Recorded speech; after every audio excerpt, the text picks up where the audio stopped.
You know, the old Budman's been at the talk radio game long enough to really begin to see some things as they are that I might not have been able to see a little bit earlier in this part of my career. It is so blatantly obvious to me, and the focus of my daily Bud's Rant and Rave video here, what Eric Holder, Al Sharpton and company are up to in the wake of the unanimous not guilty verdict in the George Zimmerman murder trial.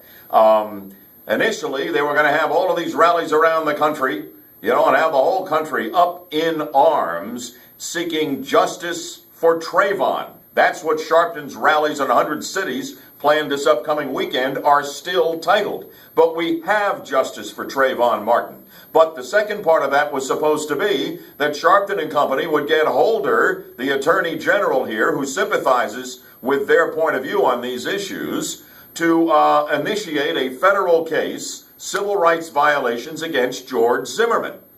Well, early on, after the shooting of Trayvon Martin, the Justice Department took a really good look at this and determined that there really wasn't a civil rights issue, that there wasn't any evidence that George Zimmerman was a racist, nor any evidence that he went after Trayvon Martin, or any evidence that he went after Trayvon Martin because he was black. And of course, as we know, the way it played out was, we know that Trayvon Martin jumped George Zimmerman, put him down, and as a last resort, with his head being banged into the pavement, George Zimmerman took out the gun he was legally entitled to carry and did what he could to save his own life. And it was a self-defense acquittal, okay? But now they're shifting focus. They don't want to give up on this crisis, so to speak, and so the focus is shifted away from justice for Trayvon, which is going nowhere beyond the acquittal.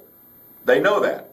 So now they're focusing on, well, let's see if we can undo the Stand Your Ground legislation. We're going to talk more about that on Bud Hedinger Live, but basically they don't understand that Stand Your Ground protects black people as well when their lives are being threatened by an attacker.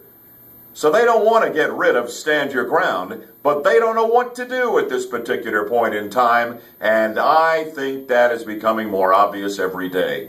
We'll talk about it as we continue next week on Bud Hedinger Live and through the remainder of this week, and we invite you to join us every morning on FM 104.5, AM 540 WFLA. See you then.